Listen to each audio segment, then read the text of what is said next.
주님과 함께하는 것이 복이라. 주님의 마음 아는 것이 축복이라.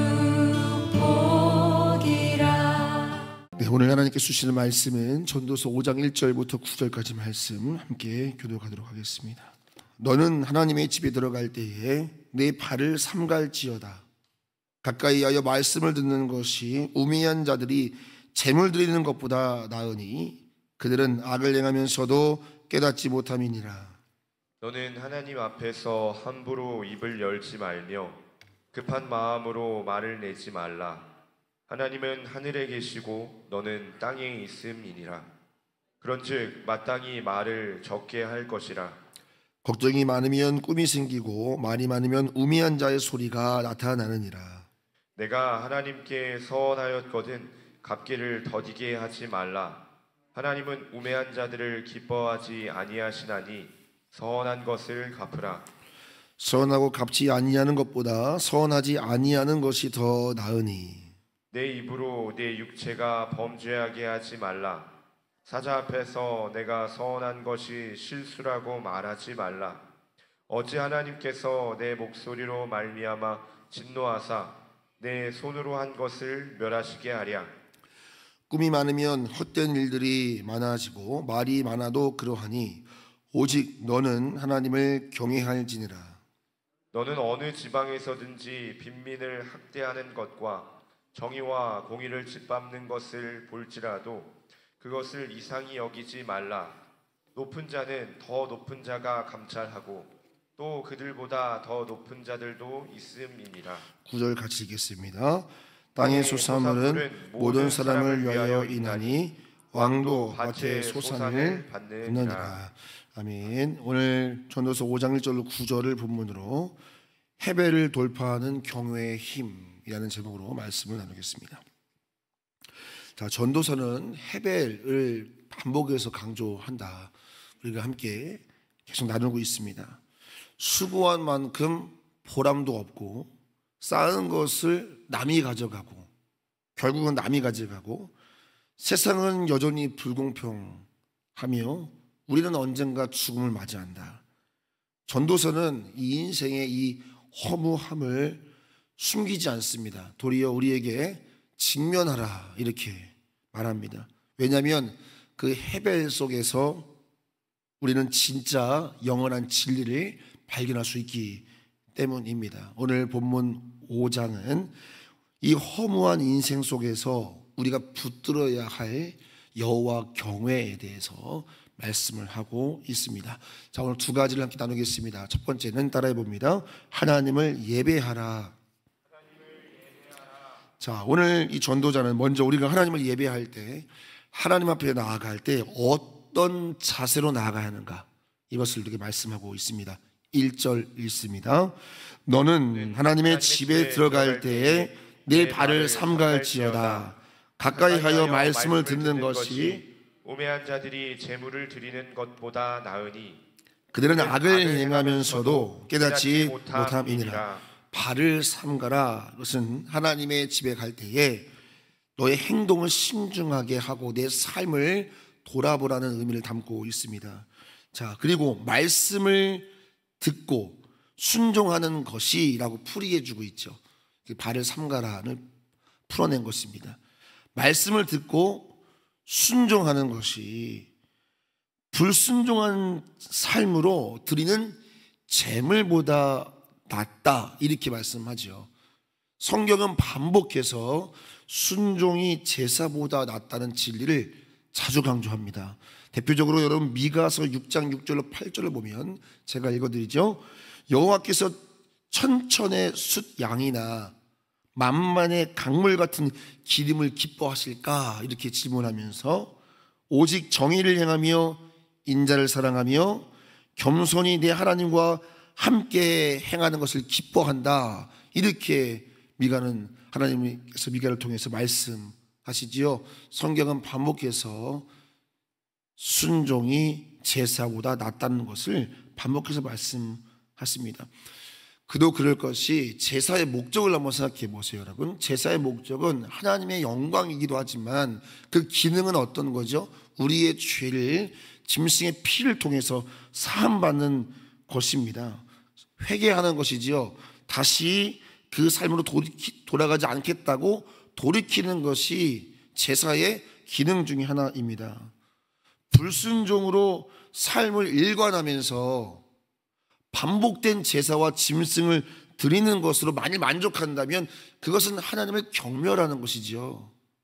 삶은 불순종에서 돌이키지 않으면서 제물을 드리고 제사를 드리는 반복적 행위를 의지한다면 그것은 하나님을 경멸하는 것이고 그것은 형식적인 예배에 불과하다는 것 우리에게 말씀하고 있는 거죠. 하나님 경외를 잃어버린 형식적인 예배다. 자, 그리고 오늘 2절에서도 1절에서는 하나님 임재 앞에 어떻게 나아가는가를 말했다면 2절에서는 하나님의 임재 가운데서 어떻게 기도해야 되는가 이것을 또 우리에게 이어서 말씀하고 있는 거죠. 자, 우리 2절 같이 읽습니다. 너는 하나님 앞에서 함부로 입을 열지 말며 급한 마음으로 말을 내지 말라. 하나님은 하늘에 계시고 너는 땅에 있음이라. 그런즉 마땅히 말을 적게 할 것이라. 자, 그러면서 여러분 어디로 이어져 갑니까? 4절에 보니까 서원으로 이어져 가죠. 내용이 4절도 한번 읽습니다. 내가 하나님께 서원하였거든 갚기를 더디게 하지 말라. 하나님은 우매한 자들을 기뻐하지 아니하시나니 서원하는 것을 갚으라. 5절은 말합니다. 서원하고 갚지 않는다면 차라리 서원하지 않는 것이 낫다 이런 말을 하지요. 자, 여러분 이어서 하나님의 임재 앞에 나아갈 때 어떻게 나아가는가, 그리고 두 번째는 그 임재 앞에 어떻게 기도하는가.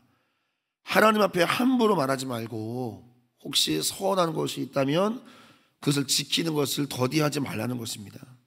그리고 행하지 않을 서원이라고 한다면 처음부터 하지 않는 것이 낫다 이렇게 요약이 되겠습니다. 자, 이것을 오늘 우리에게 적용한다면 이런 거죠. 중심과 열정이 없는 약속, 그죠? 중심과 열정으로 일관하지 않을 약속은 서로를 지치게 하지 않겠어요? 더 큰 상처와 실망을 주지 않겠냐는 거예요.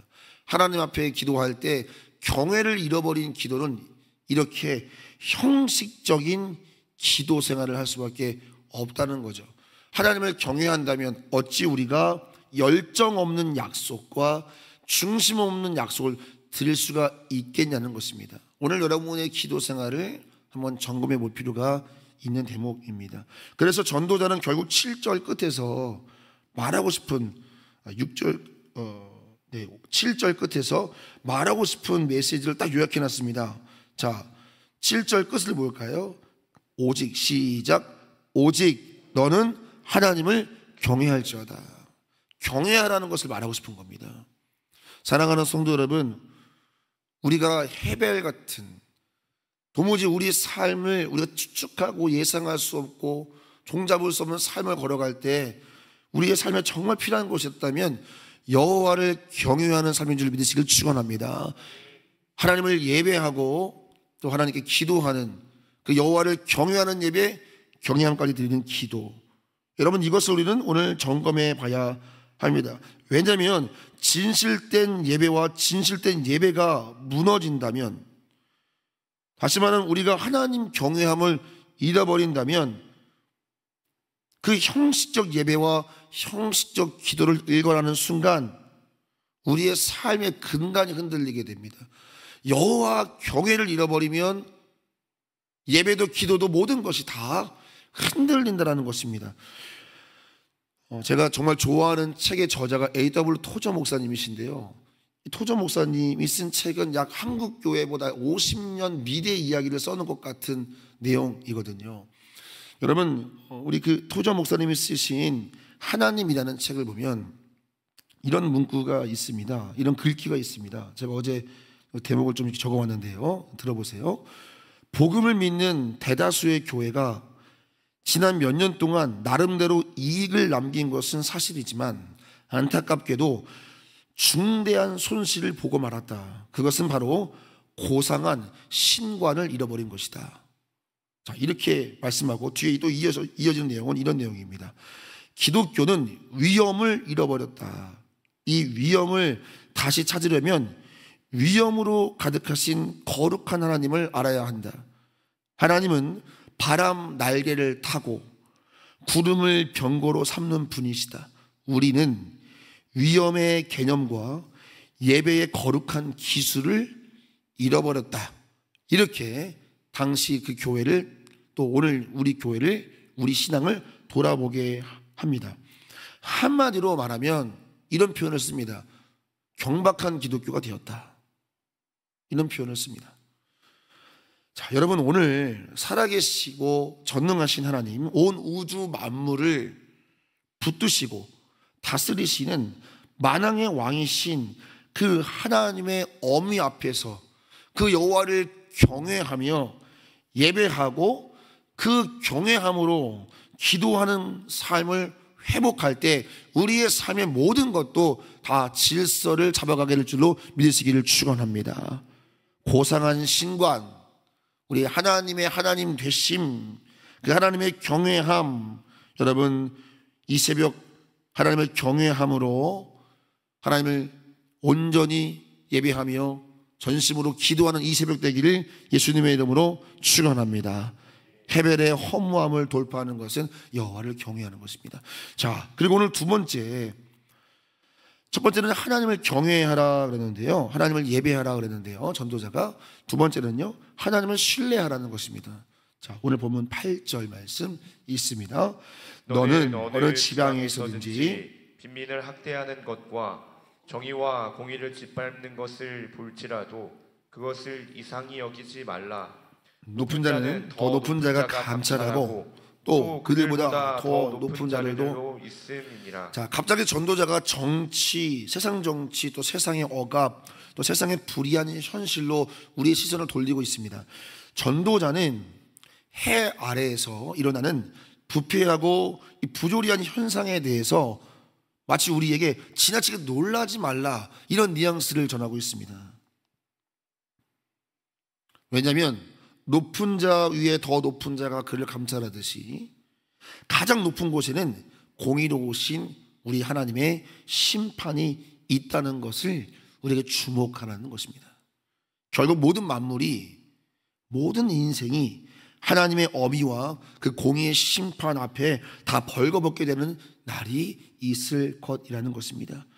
그래서 오늘 우리에게 말하는 겁니다. 헤벨 같은, 그래서 그곳에서 불의하게 살아가는 그 세상 한가운데 끝까지 여호와를 경외하며 너는 말씀대로 정의와 공의를 행하며 예배자로 살라, 이것을 우리에게 당부하고 있는 것입니다. 사랑하는 성도 여러분, 오늘 세상이 불의하고 그 불의가 모든 것을 압도하는 듯 보일지라도 우리는 하나님의 공의의 심판을 바라보며 하나님을 경외하며 우리의 삶의 자리에서 충성을 다하는 여러분과 내가 되기를 예수님의 이름으로 축원합니다. 자, 오늘 말씀을 뵙겠습니다. 헤벨, 허무함이 가득한 세상입니다. 그러나 하나님 앞에서 경외하는 마음을 지키는 예배자는 세상의 불법과 혼란 속에서도 무너지지 않고 끝까지 감사하며 믿음의 길을 걸어갈 수 있다. 이것이 오늘 말씀의 전체 내용의 요약입니다. 사랑하는 성도 여러분, 저를 한번 따라해 볼까요? 헤벨을 돌파하는 경외의 힘. 시작. 허무함의 탄식이 가득한 세상 한가운데에서 여호와를 경외하는 힘으로 승리하는 우리 되기를 예수님의 이름으로 축원합니다. 기도하겠습니다. 하나님, 오늘도 헤벨 같은 삶을 운명처럼 받아들여 불의를 일삼는 세상 한가운데 우리 성도들이 살아갑니다. 자칫 우리도 흔들리고 때로는 넘어질 수도 있는 그런 삶의 자리이지만은 오늘 말씀은 우리에게 하나님을 경외하는 힘으로 헤벨을 돌파하라고 도전합니다.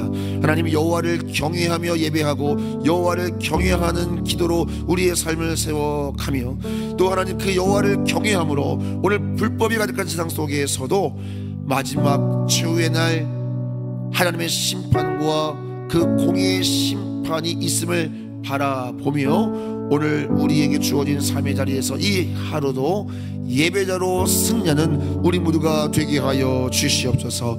해배를 돌파하는 경외의 힘으로 이 새벽 우리를 무장시켜 주시옵소서. 이 새벽에도 오하엘 원앙어린이 이 새벽 저는 1,000번째 드리오니 우리 자녀들의 삶 속에 이 경외의 믿음이 주어지게 하여 주옵소서. 예수님의 이름으로 축복하며 기도합나이다. 아멘.